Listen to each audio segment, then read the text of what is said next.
الحمدللہ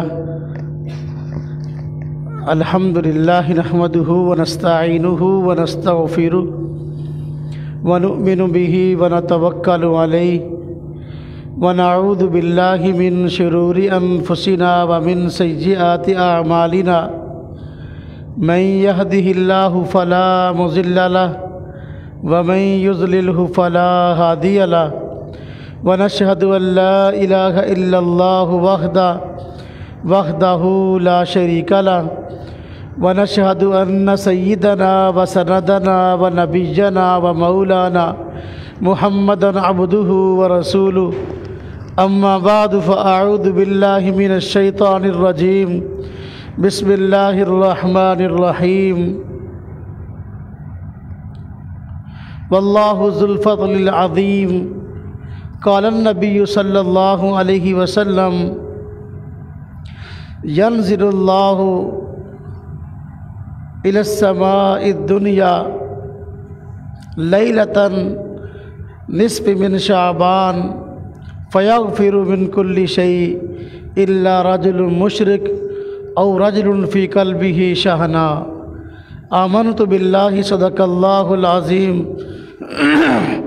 وصدق رسوله النبي الكريم ونحن على ذلك من الشاهدين والشاكرين والحمد لله رب العالمين اللهم صل على محمد وعلى آل محمد كما صليت على إبراهيم وعلى آل إبراهيم إنك حميد مجيد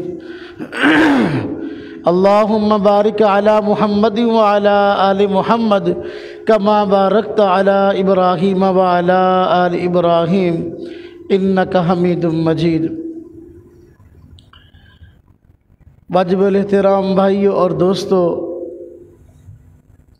اللہ رب العزت نے اپنے نہایت کرم اور فضل سے بندوں کے لیے مغفرت کے اسباب پیدا کیے ہیں۔ مغفرت کے ان اسباب میں ایک سبب شعبان کے مہینہ میں 15ویں تاریخ کو بھی پیدا فرمایا ہے۔ شعبان کی 15ویں تاریخ، اس کی شب اور رات بھی بابرکت ہے اور دن بھی بابرکت ہے۔ اللہ رب العزت نے اس رات میں بندوں کے لیے اپنے اعمال کی بہتری کے اسباب پیدا کیے ہیں۔ اس رات کو شب برات کہا جاتا ہے۔ شب کا معنی ہوتا ہے رات، اور برات کا معنی ہے آزادی اور نجات۔ تو شب برات کا معنی ہوا نجات پانے کی رات۔ اللہ رب العزت نے چونکہ اس رات میں بندوں کی نجات کے لیے سامان فراہم کیا اور اللہ پاک بندوں کے نجات کے فیصلے فرماتے ہیں، اس لیے اس رات کو شب برات کہا جاتا ہے۔ احادیث طیبہ میں حضور نبی پاک صلی اللہ علیہ وسلم نے اس رات کی خصوصیات کو بیان فرمایا ہے۔ شب برات کی جو فضیلت ہے حضور نبی پاک صلی اللہ علیہ وسلم نے بیان فرمائی، وہ یہ کہ ایک حدیث میں حضور نبی پاک صلی اللہ علیہ وسلم نے ارشاد فرمایا کہ اللہ رب العزت اس رات کو ایک پکارنے والے اور ندا دینے والے کو مقرر کرتے ہیں جو اللہ رب العزت کی طرف سے ندا دیتا ہے اور آواز دیتا ہے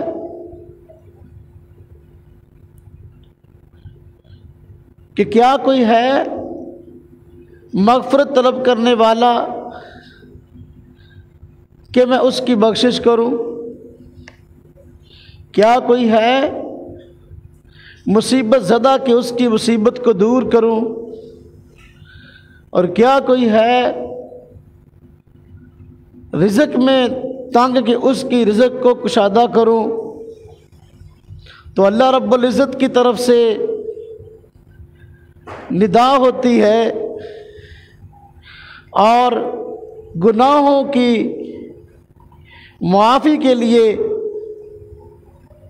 اعلان ہوتا ہے۔ تو اللہ رب العزت نے اس رات میں بندوں کے لیے مغفرت کا سامان پیدا کیا ہے اور بندے گناہوں سے نجات پاتے ہیں، اس لیے اس رات کو شب برات کہا جاتا ہے۔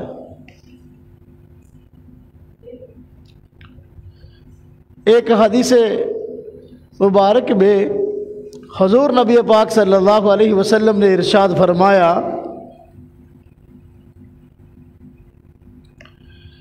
کہ اللہ رب العزت اس رات میں بندوں کی اتنی کثرت سے مغفرت فرماتے ہیں جتنی کثرت کے ساتھ قبیلہ بنو کلب کی بکریوں کے بال ہیں۔ عرب میں ایک قبیلہ تھا بنو کلب، ان کی بکریوں کے جسم پر دوسری بکریوں کی بنسبت بال زیادہ ہوتے تھے۔ تو حضور نبی پاک صلی اللہ علیہ وسلم نے اللہ رب العزت کی شان کو اور اس رات میں مغفرت والے عظیم فضل کو بیان کرتے ہوئے بیان فرمایا کہ اللہ تبارک و تعالی اس رات بندوں کو اپنی رحمت کی نگاہ سے خاص طور پہ دیکھتے ہیں، اور قبیلہ بنو کلب کی بکریوں کے جسم پر جتنے بال ہیں ان سے بھی زیادہ مغفرت فرماتے ہیں بندوں کی۔ تو یہ ایسی عظیم الشان رات ہے، اور اس رات میں جو ہی رات شروع ہوتی ہے غروب آفتاب سے لے کر طلوع فجر تک ساری رات اللہ تبارک و تعالی آسمان دنیا پر اجلال فرماتے ہیں، اپنی شان نزول کا اظہار ہوتا ہے، اور یہ اللہ رب العزت کی طرف سے بندوں پر خصوصی رحمت کے نازل ہونے کی طرف اشارہ ہے کہ اللہ پاک اس رات میں خاص طور پہ بندوں پر بہت زیادہ کرم والا، بہت زیادہ رحم والا معاملہ فرماتے ہیں۔ تو شب برات کی یہ فضیلت ہوئی کہ اللہ رب العزت اس رات میں بے شمار لوگوں کی مغفرت فرماتے ہیں، ان کو گناہوں سے نجات عطا فرماتے ہیں، اس لیے اس رات کو شب برات کہا جاتا ہے۔ حضور نبی پاک صلی اللہ علیہ وسلم نے مختلف احادیث میں اللہ رب العزت کے اس فضل کا تذکرہ فرمایا ہے۔ اگر اللہ پاک کا عدل تو یہ ہے کہ بندہ جو گناہ کرے اس کو اس گناہ کی سزا ملنی چاہیے، لیکن اللہ رب العزت کا فضل یہ ہے کہ اس نے نہایت کرم سے بندوں کے لیے مغفرت کے اسباب پیدا کر دیے ہیں، اور مغفرت کے اسباب میں سے ایک سبب شب برات کا ہر سال آ جانا ہے۔ تو اللہ رب العزت اس رات میں بندوں کی مغفرت فرما دیتے ہیں، بخشش فرما دیتے ہیں۔ ہاں، حضور نبی پاک صلی اللہ علیہ وسلم نے چند ایک افراد کی نشاندہی کی ہے کہ رات تو یہ رحمت والی ہے اور اللہ پاک اس رات میں بندوں کی مغفرت فرماتے ہیں، لیکن چند ایک افراد ایسے ہیں کہ اس رحمت والی رات میں ان کی مغفرت نہیں ہوتی۔ ان میں ایک فرمایا گیا مشرک، اللہ پاک بندوں کی مغفرت فرماتے ہیں لیکن شرک کرنے والے کی مغفرت نہیں کی جاتی۔ شرک کرنے والا وہ آدمی جو کہ اللہ رب العزت کے مد مقابل کسی شخصیت کو کھڑا کرتا ہے، اور جو مقام اور مرتبہ ذات باری تعالیٰ کا ہے وہ مقام اور مرتبہ غیر اللہ کو دیتا ہے۔ اللہ پاک کی ذات میں شریک کیا کسی کو یا صفات میں شریک کیا تو یہ شرک ہے۔ اللہ رب العزت اپنا مد مقابل برداشت نہیں کرتے۔ دنیا میں کوئی بھی آدمی اپنے مد مقابل کو برداشت نہیں کرتا، رب تعالیٰ کی ذات اپنے مد مقابل کو کیسے برداشت کرے گی؟ اس لیے اللہ رب العزت نے قرآن کریم میں فرمایا ہے ان اللہ لا یغفر ان یشرک بہ ویغفر ما دون ذلک لمن یشاء، کہ اللہ رب العزت شرک تو معاف نہیں کرتے، ہاں اس کے علاوہ جس گناہ کو چاہیں معاف فرما دیتے ہیں، یہ اللہ کا فضل ہے۔ تو مشرک کی مغفرت نہیں ہوتی۔ نمبر 2 فرمایا کہ کینہ پرور، وہ شخص جس کے دل میں دوسروں کے متعلق کینہ ہے، بغض ہے، فرمایا شب برات جیسی عظیم اور رحمت والی رات میں کینہ پرور کی مغفرت نہیں ہوتی۔ حسد اور کینہ یہ ایسی بیماری ہے جو انسان کی نیکیوں کو کھا جاتی ہے اور انسانیت کی روحانیت کو گھن لگا دیتی ہے اور دنیا اور آخرت اس کی تباہ کر دیتی ہے۔ کسی مسلمان سے کینہ رکھنا، دشمنی رکھنا، بغض رکھنا، یہ اتنا بڑا گناہ ہے کہ اس رحمت والی رات میں کینہ پرور کی مغفرت نہیں ہوتی، باقی کتنے لوگوں کی اللہ پاک مغفرت فرما دیتے ہیں۔ ایک حدیث مبارکہ میں حضور نبی پاک صلی اللہ علیہ وسلم نے ارشاد فرمایا کہ کینہ جو ہے انسان کی نیکیوں کو اس طرح کھا جاتا ہے جس طرح کہ آگ لکڑی کو کھا جاتی ہے۔ تو کینہ پرور کی، دل میں بغض رکھنے والا، دوسرے مسلمانوں کے متعلق حسد رکھنے والا، ان لوگوں کی مغفرت نہیں ہوتی۔ نمبر 3 جن لوگوں کا حضور نبی پاک صلی اللہ علیہ وسلم نے تذکرہ فرمایا کہ ان کی مغفرت نہیں ہوتی، ان میں تیسرا آدمی ہے کسی مسلمان کو ناحق قتل کرنے والا، بغیر کسی وجہ کے کسی مسلمان کو قتل کر دیا۔ تو مسلمان کو قتل کرنا یہ بہت بڑے گناہوں میں شامل ہے اور اللہ رب العزت کے غضب کو دعوت دینے والی بات ہے۔ اللہ پاک نے کہ مسلمان کے خون کو نہایت پاک اور مسلمانوں کے لیے نہایت محترم بنایا ہے۔ تو اس لیے قرآن کریم میں کہا گیا نا، جس نے ایک آدمی کو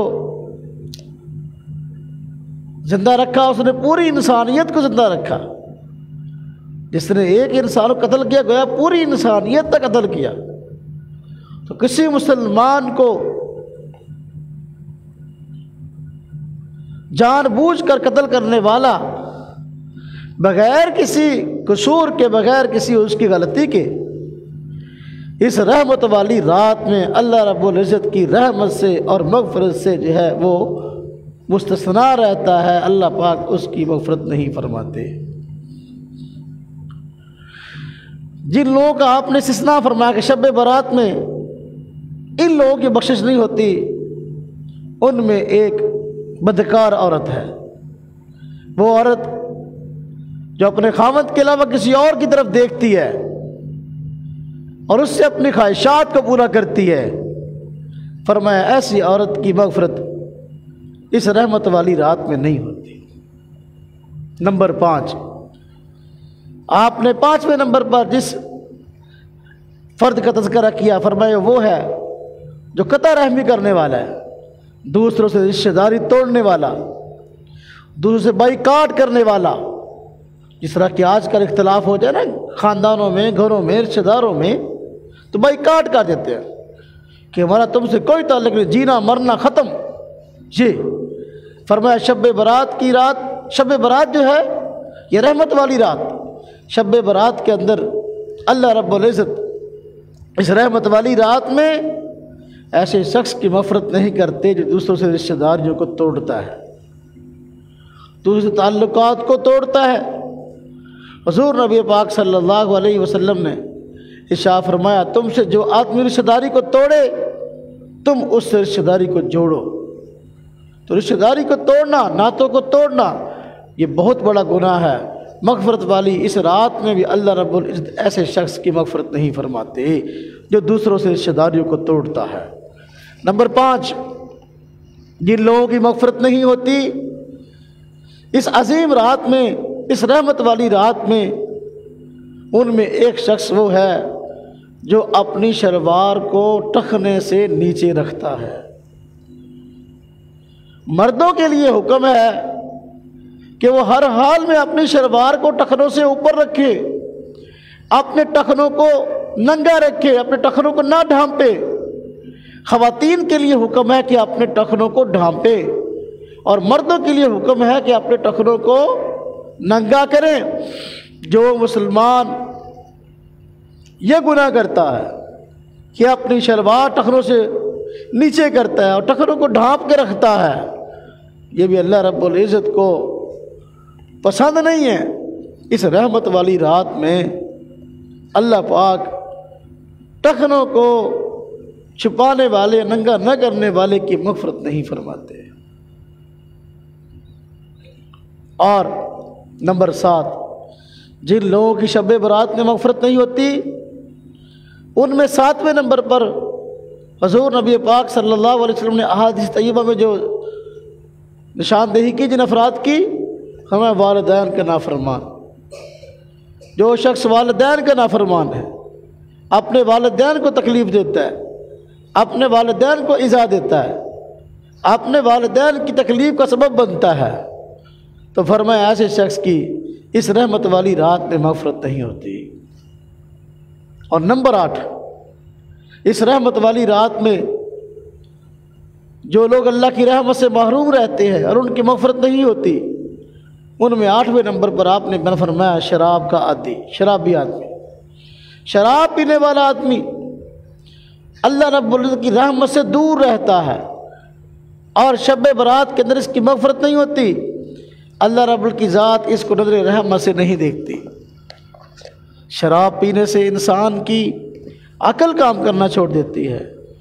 یہ عقل اتنی عظیم نعمت ہے جو اللہ رب العزت نے مسلمان کو عطا کی ہے، اور اس کے ذریعے انسان اپنی زندگی کے فیصلے کرتا ہے۔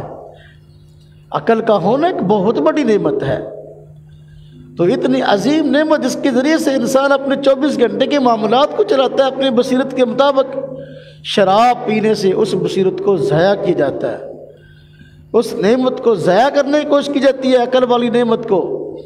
اللہ رب العزت کو یہ گناہ بالکل جو ہے وہ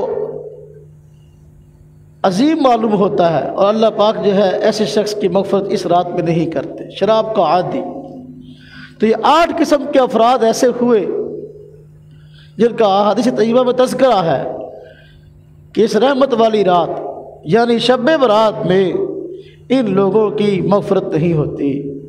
نمبر 1 مشرک، اور نمبر 2 کینہ پرور، نمبر 3 فرمایا کہ تیسرا وہ آدمی جو کہ اپنا کسی کو ناحق قتل کرتا ہے، اور نمبر 4 بدکار عورت، نمبر 5 رشتے ناتوں کو توڑنے والا، بائیکاٹ کرنے والا۔ ہاں جی، اور نمبر 5 ہاں جی فرمایا گیا کہ غالباً مشرک رہ گیا، مشرک، اور نمبر 6 آپ نے ارشاد فرمایا شلوار کو ٹخوں سے نیچے جو ہے وہ لٹکانے والا، اور نمبر 7 آپ نے فرمایا کہ وہ آدمی جو والدین کا نافرمان ہے، اور نمبر 8 شراب کا عادی آدمی۔ بدکار عورت کا تذکرہ رہ گیا۔ یہ 8 قسم کے افراد ہیں جن کے متعلق فرمایا کہ رحمت والی رات ہے۔ اللہ رب العزت اس رات بہت لوگوں کی مغفرت فرماتے ہیں، لیکن ان لوگوں کی مغفرت نہیں کی جاتی۔ تو شب برات میں کیا ہوتا ہے؟ ایک تو اللہ رب العزت کی ذات غروب آفتاب سے لے کر طلوع فجر تک آسمان دنیا پر اجلال فرماتے ہیں، نزول فرماتے ہیں، اور بندوں پر نہایت رحمت فرماتے ہیں اور بندوں کی مغفرت فرماتے ہیں، سوائے ان 8 قسم کے افراد کے۔ اور اس مقدس رات میں اللہ رب العزت پورے سال میں جو لوگ اس دنیا میں آنے والے ہیں، ہاں جی، ان کی فہرست فرشتوں کو دیتے ہیں، اور جو لوگ اس دنیا سے جانے والے ہیں ان کی فہرست ملک الموت کو دی جاتی ہے۔ یعنی اگلا پورا سال شب برات کے بعد سے لے کر اگلی شب برات تک جتنے لوگ اس دنیا میں آنے ہوتے ہیں ان کے فیصلے اور جانے ہوتے ہیں ان کے فیصلے، لوح محفوظ پر تو ہمیشہ کے لیے سب کچھ لکھ دیا گیا ہے، لیکن فرشتوں کے حوالے یہ معاملات سال بھر کے جو ہے اس رات میں کی جاتے ہیں، اور جتنے لوگوں نے دنیا میں آنا ہوتا ہے ان کی فہرست دی جاتی ہے، جتنے لوگوں نے دنیا سے جانا ہوتا ہے ان کی فہرست دی جاتی ہے۔ حضور نبی پاک صلی اللہ علیہ وسلم نے ارشاد فرمایا کہ بسا اوقات انسان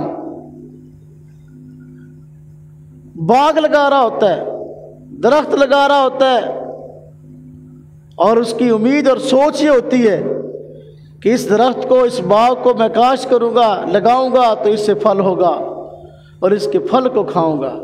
فرمایا وہ درختوں کا باغ لگا رہا ہے، حالانکہ اس کی موت کا فیصلہ ہو چکا ہوتا ہے، اس کا کفن آ چکا ہوتا ہے بازار میں۔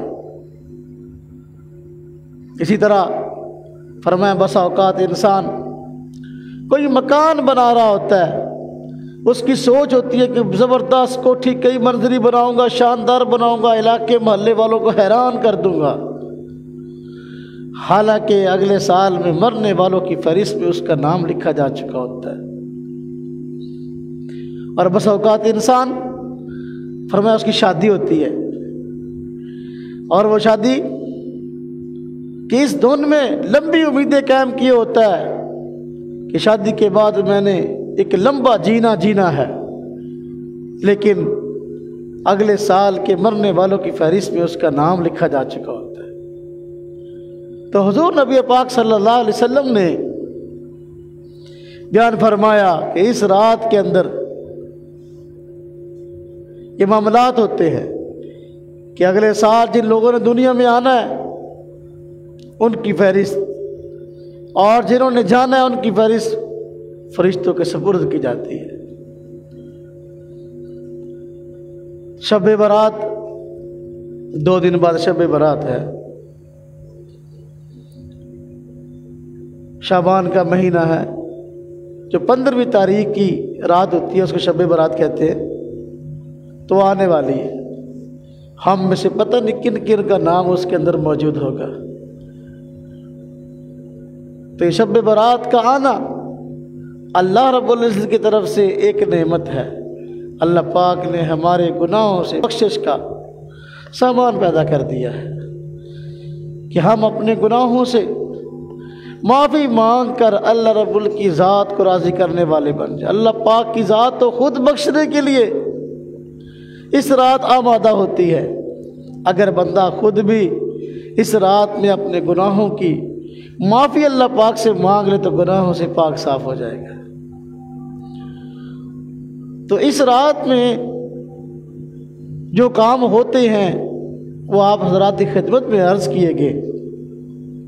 حضور نبی پاک صلی اللہ علیہ وسلم اس رات میں خود عبادت کا اہتمام فرماتے تھے۔ حضرت سیدہ عائشہ رضی اللہ تعالی عنہا سے روایت ہے کہ آپ فرماتی ہیں میں نے دیکھا ایک رات حضور نبی پاک صلی اللہ علیہ وسلم بستر پر موجود نہ تھے، تو میں دیکھنے کے لیے گئی کہ حضور کہاں گئے صلی اللہ علیہ وسلم، تو میں نے دیکھا جنت البقیع گئے اور وہاں بقیع والوں کے لیے دعائے مغفرت فرما رہے ہیں۔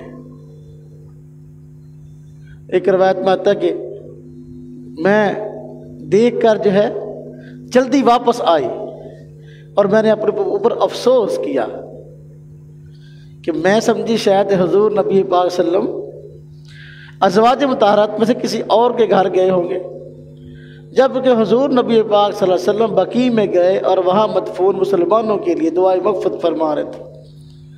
فرماتی ہے میں کہ دنیا داری کے معاملے میں تھی، حضور نبی پاک صلی اللہ علیہ وسلم آخرت کے معاملے میں سوچ رہے تھے۔ فرماتی بھاگی ہوئی آئی، میرا سانس پھول رہا تھا، جب آدمی بھاگتا ہے نا تو سانس چڑھ جاتا نا، سانس پھول رہا تھا، میں آ کے لیٹ گئی تو حضور نبی پاک صلی اللہ علیہ وسلم تشریف لائے۔ یہ دو طرح کی مختلف طرح کی روایات ہیں، میں ان کا مفہوم عرض کر رہا ہوں۔ تو دیکھا عائشہ رضی اللہ تعالیٰ عنہ سانس لے رہی ہیں، جس طرح آدمی تھکا ہوا بھاگا ہوا آدمی آتا ہے تو اس طرح۔ فرمایا کیا بات ہے؟ تو انہوں نے ساری بات سنا دی کہ میں تو یہ سمجھ رہی تھی آپ ازواج مطہرات میں سے کسی کے گھر میں گئے ہیں۔ تو آپ نے فرمایا جانتی ہو یہ کون سی رات ہے؟ حضرت عائشہ رضی اللہ تعالیٰ عنہ اس حدیث کی راویہ ہیں۔ تو فرماتی میں نے عرض کی یا رسول اللہ اس کے رسول سے جانتے ہیں؟ فرمایا یہ شعبان کی 15ویں رات ہے۔ اللہ رب العزت اس رات بندوں کو نہایت رحمت کی نگاہ سے دیکھتے ہیں اور آسمان دنیا پر جلال فرماتے ہیں اور بندوں کی مغفرت فرماتے ہیں۔ تو قبیلہ بنو کلب کی بکریوں کے جسم پر جتنے بال ہیں، ہاں جی، ان سے زیادہ بندوں کی مغفرت فرمانے کا تذکرہ کیا۔ حضور نبی پاک صلی اللہ علیہ وسلم سے روایت میں آتا ہے، آپ نے حضرت عائشہ رضی اللہ تعالیٰ عنہ سے فرمایا کہ مجھے اجازت دو، میں نماز پڑھنا چاہتا ہوں۔ آپ صلی اللہ علیہ وسلم نے نماز پڑھی۔ حضرت عائشہ رضی اللہ تعالیٰ فرماتی ہیں کہ نماز شروع کی، نماز میں اتنا سجدہ لمبا کیا کہ میں حیران ہو گئی، پریشان ہو گئی، اتنا لمبا سجدہ آپ نے کیا کہ مجھے خوف ہوا کہیں آپ کی وفات تو نہیں ہو گئی۔ تو میں نے آپ کے پاؤں کو ہاتھ لگایا، تلووں کو ہاتھ لگایا، چھوا، تو مجھے حرکت محسوس، جس طرح کہ زندہ آدمی کی نسیں رگیں حرکت کر رہی ہوتی ہے، تو مجھے حرکت محسوس ہوئی۔ خیر، تو حضور نبی پاک صلی اللہ علیہ وسلم نے سجدے میں خاص دعا بھی مانگی۔ اس طرح کی روایت میں آتا ہے آپ نے وہ دعا ذکر کی، فرمایا عائشہ اس کو پڑھا کرو، حضرت جبریل امین آئے تھے اور مجھے یہ دعا بتلا کے گئے ہیں کہ سجدوں میں اس کو پڑھا کرو۔ تو آپ صلی اللہ علیہ وسلم نے شب برات میں نماز ادا کی، جنت البقیع میں گئے، مسلمانوں کے لیے دعائے مغفرت کی ہے، ہاں جی۔ تو حضور نبی پاک صلی اللہ علیہ وسلم کا یہ عمل ہے۔ اور ایک دوسری روایت میں حضور نبی پاک صلی اللہ علیہ وسلم نے حکم دیا ہے، آپ نے فرمایا کہ تم لوگ رات کو شب برات میں، فرمایا شب برات میں تم لوگ نماز پڑھا کرو، اور اس کے دن میں روزہ رکھا کرو۔ آگے اس کی وجہ یہی بیان فرمائی ہے کہ اللہ رب العزت کی ذات بندوں کی اس رات مغفرت فرماتی ہے۔ تو 15ویں شعبان کے دن کا روزہ اور رات کو عبادت، یہ اللہ رب العزت کی مغفرت کو، اللہ پاک کی رحمت کو سمیٹنے والی چیز ہے۔ ہمیں چاہیے کہ اس رات کو قیمتی بنائیں اور اس رات میں جتنے اچھے اعمال ہو سکتے ہیں کریں۔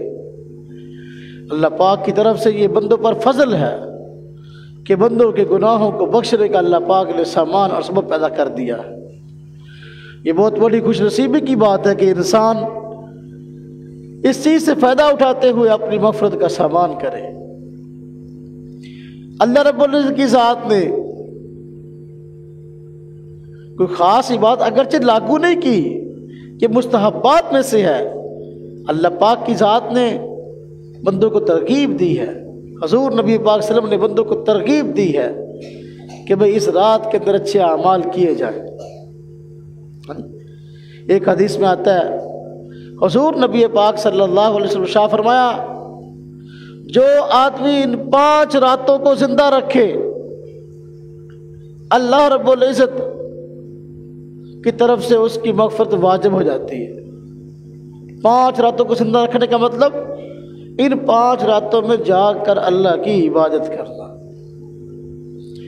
وہ ایک تو 8 ذی الحجہ کی رات، 9 ذی الحجہ کی رات، یعنی بڑی عید سے پہلے جو 2 دن ہیں، 8 ذی الحجہ کی رات، 9 ذی الحجہ کی رات، اور عید الاضحیٰ کی رات یعنی بڑی عید سے 1 دن پہلے، اور عید الفطر کی رات، جسے ہم چاند رات کہتے ہیں، جو ساری رات گناہوں میں گزر جاتی ہے۔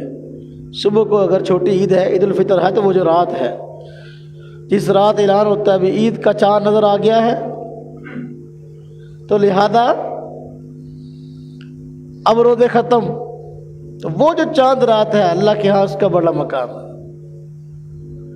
اور 5ویں رات یہی شب برات والی، یہ شب برات جسے کہا جاتا ہے، شب کا معنی بھی رات ہے، سمجھانے کے لیے میں کہتا ہوں رات، میرا شب کا معنی خود رات ہے۔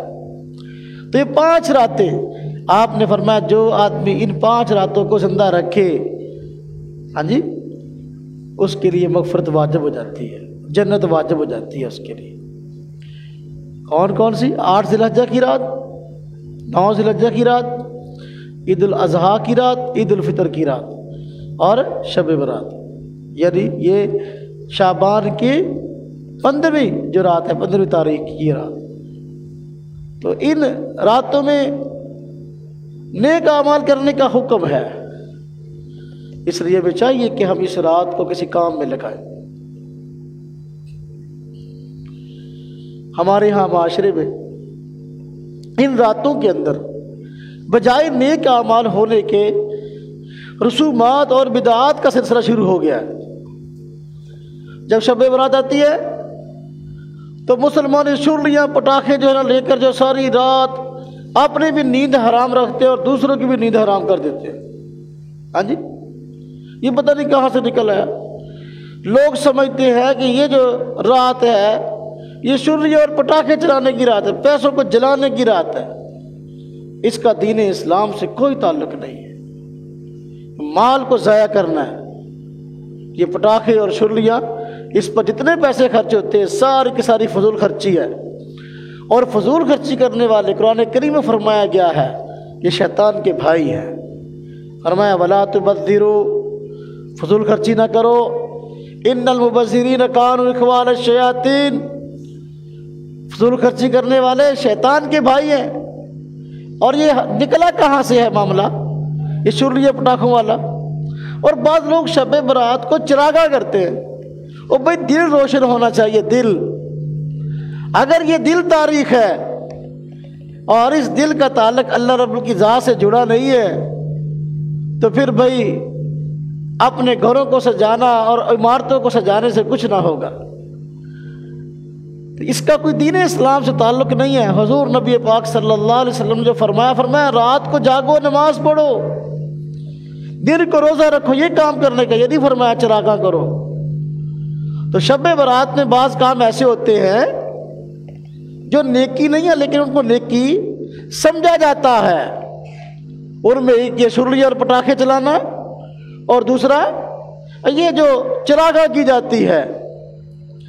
اصل میں چونکہ ہم ہندوستان کے ساتھ ہمارا معاملہ ہے، یہ سارے کا سارا ہندوستان تھا، پاکستان ہندوستان سے الگ ہوا ہے، ہمارے ساتھ ہندو رہتے تھے، اور ہندو لوگ اپنی دیوالی اور ہولی کے موقع پر جو ان کا تہوار تھا، اس موقع پر وہ یہ کام کرتے ہیں۔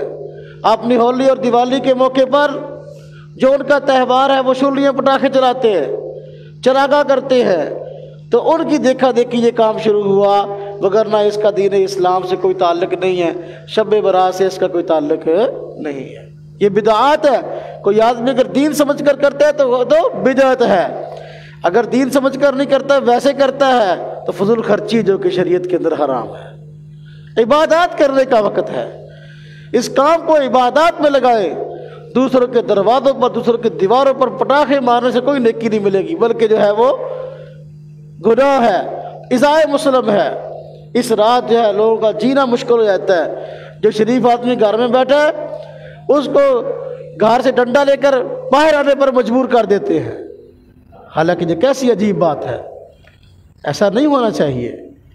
اور اسی طرح شب برات کے موقع پر حکم تو عبادت کا ہے، تو بعض لوگوں نے حلوے مانڈے نکال لیے کہ اس رات جو ہے وہ حلوہ پکاتے ہیں اور پڑیا یہ وہ لوگوں کے گھروں میں دیتے ہیں۔ یہ بھی کوئی اگر سمجھے کوئی مسئلہ ہے کہ شب برات کو ہم نے کام کرنا، یہ کوئی مسئلہ ہے، شریعت کا کوئی مسئلہ نہیں ہے۔ حضور نبی پاک صلی اللہ علیہ وسلم نے ایسی کوئی ترغیب نہیں دی، نہ صحابہ کرام سے ایسا کوئی مروی ہے، نہ اسلاف، نہ بزرگان دین صوفیاء کرام، کسی کی بھی یہ تعلیم نہیں ہے کہ اس رات کے اندر حلوے پکاؤ اور بانٹو۔ اور بعض لوگ ساری رات عورتیں جو ہے نا وہ رات کو پکاتی رہتی ہیں جی، پھر جو ہے بانٹتی رہتی ہے، یعنی گویا کہ کھانے اور کھلانے میں رات گزر جاتی ہے، اس کو کھانے اور کھلانے کی رات سمجھا گیا ہے، حالانکہ یہ افضل ترین رات ہے اور اس میں عبادت کا حکم ہے اور عبادت کی ترغیب ہے، گناہوں سے معافی مانگنے کی ترغیب ہے۔ گناہوں سے معافی مانگنے کی بجائے جو ہے وہ گناہوں کے کاموں پر جو ہے انسان کی صلاحیتیں خرچ ہوتی ہیں، جبکہ اس کا دین سے تعلق نہیں ہے۔ ہمارے معاشرے میں اس وقت دو طرح کے افراد ہیں جو کہ راہ اعتدال سے ہٹے ہوئے ہیں۔ ایک طبقہ وہ ہے جو شب برات کی فضیلت کو مانتا ہی نہیں ہے، وہ کہتا ہے کہ شب برات چیز ہی کوئی نہیں ہے، اور اللہ معاف فرمائے اس سلسلے میں جو روایات آئی ہیں، احادیث آئی ہیں، اس سے بھی انکار کر رہتا ہے یہ روایات قابل اعتبار نہیں ہیں، حالانکہ یہ روایات حدیث کی معتبر ترین کتابوں میں موجود ہیں، صحیح ستہ بھی موجود ہے، سنن ابن ماجہ میں روایت موجود ہے، ہاں جی، اور مشکات شریف میں روایت موجود ہے، تو ترمذی شریف میں روایت موجود ہے، تو پھر اب اس کا انکار کرنا کیا معنی رکھتا ہے؟ تو ایک طبقہ وہ ہے جو ان روایات کا اور اس رات کی فضیلت کا ہی منکر ہے اور کہا جاتا ہے اس رات کی کوئی فضیلت ہے ہی نہیں، لوگوں نے اپنی طرف سے بنائی ہے۔ لوگوں نے اپنی طرف سے نہیں بنائی، بلکہ احادیث کی کتب کے اندر باقاعدہ اس فضیلت کو ذکر کیا گیا ہے، اور جو لوگ انکار کرتے ہیں ان کے بڑے بڑے علماء نے جو ہے اس شب کی فضیلت کا اقرار کیا ہے اور روایات کو بھی درست قرار دیا ہے، جس طرح کہ وہ اہل حدیث حضرات کہتے ہیں نا اس رات کی کوئی فضیلت نہیں ہے، جب انہی کے بڑے عالم ہیں علامہ ناصر الدین البانی، جن کے متعلق وہ خود کہتے ہیں کہ ان کو اسماء الرجال پر جو ہے بڑا عبور تھا اور احادیث کے صحت اور ذوق میں جو ہے ان کا ایک عجیب مقام تھا۔ خود انہوں نے ایک کتاب سلسلہ احادیث صحیحہ کے نام سے مرتب کی ہے، اور سلسلہ احادیث صحیحہ کے اندر جو احادیث ذکر کی ہیں ان میں یہ احادیث بھی موجود ہیں جو شب برات کی فضیلت کے متعلق آئی ہے، اور انہوں نے ان احادیث کو درست قرار دیا ہے، کمی قرار دیا ہے اور کہا ہے کہ یہ حدیث صحیح ہے۔ تو دیکھو جب ان حضرات کا وہ شخص جو کہ ان کے یہاں اسماء الرجال کا ماہر ہے اور حدیث کا ماہر ہے، وہ کہہ رہا ہے بھی احادیث اپنی جگہ صحیح ہے، تو پھر ان احادیث کی فضیلت کا انکار کرنا کوئی معنی نہیں رکھتا۔ اسی طرح ایک اور بھی کتاب ابھی چھپی ہے جس کا نام جو ہے وہ فتاوی ہے، مقالات اور فتاوی ان کے علامہ شمس الحق عظیم آبادی صاحب جو اہل حدیث عالم ہیں، انہوں نے بھی باقاعدہ جو ہے اپنے ان فتاویٰ کے اندر ایک مستقل جو ہے تحریر ذکر کی ہے شب برات کی فضیلت سے متعلق، اور اس کو معتبر قرار دیا ہے۔ تو باہر کیا ایک طبقہ ہمارے معاشرے میں وہ ہے جو کہ شب برات کی فضیلت کا ہی قائل نہیں ہے، اور دوسرا طبقہ وہ ہے جو شب برات کی فضیلت کا قائل تو ہے لیکن اس رات میں کام وہ کرتا ہے جس کا بالکل اس رات کے کاموں میں اور نیکی کے ساتھ اس کا دور کا تعلق نہیں ہے۔ جس طرح کہ ساری رات شرلیہ پٹاخے چلانا، اب یہ جو پٹاخے چلانے والے لوگ ہاں جی ساری رات پیسوں کو جلاتے ہیں اور فضول خرچی کرتے ہیں، ان کا جو ہے وہ شریعت کے اس معاملے سے تعلق نہیں ہے۔ اب شب برات کی فضیلت کو ماننے کے باوجود ساری رات ان فضول چیزوں میں اور خوش گپیوں میں گزر جائے، اس رات میں عبادت نہ کی جائے یا اگلے دن کا روزہ نہ رکھا جائے، تو یہ بڑی محرومی کی بات ہے۔ اس لیے ہمیں چاہیے کہ ہم راہ اعتدال پہ رکھتے ہوئے اور راہ اعتدال پر رہتے ہوئے شریعت کے احکامات کو دیکھیں اور ان کو تسلیم کریں اور ان کو مانیں۔ جس حد تک شریعت نے جو حکم دیا ہے اور جس بات کو بیان کیا اسی حد تک جو ہے ہم رہیں، نہ حد سے بڑھے اور نہ حد سے اترے، بالکل ایسا کام نہیں کرنا چاہیے۔ شب برات، شب کا معنی ہی رات ہے اور برات کا معنی آزادی کی رات۔ اللہ رب العزت اس رات جو ہے بندوں کو گناہوں سے نجات عطا کرتے ہیں، اس لیے اس رات کو شب برات کہا جاتا ہے۔ اس رات کے اندر جاگنا، بعض لوگ پوچھتے ہیں کیا کیا جائے، تو بھائی کوئی بھی نیک کام کرو آپ کر سکتے ہو۔ اس طرح کے بعض علماء نے فرمایا ہے کہ اس رات میں آپ قرآن کریم کی تلاوت کرو، قرآن کریم کی تلاوت کے ساتھ جتنے نوافل ہو سکتے ہیں وہ پڑھو، اور اسی طرح درود شریف پڑھو، جتنی تسبیحات کر سکتے ہو کرو، گناہوں سے استغفار کے لیے استغفار کی تسبیحات پڑھو، یہ سارے کام کیے سکتے ہیں۔ تو کوئی بھی کام ان میں کرو، دن کے وقت روزہ رکھو، روزہ اللہ پاک کی ذات کو بڑا پسند ہے، تو یہ اعمال ہے کرنے کے۔ اور یہ جو فضول کام ہے شرلیہ پٹاخوں والے، اس کا شریعت سے کوئی تعلق نہیں ہے۔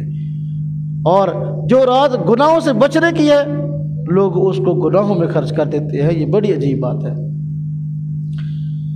رات کو جاگنے کا جو حکم ہے، شب برات کو جاگنا ہے،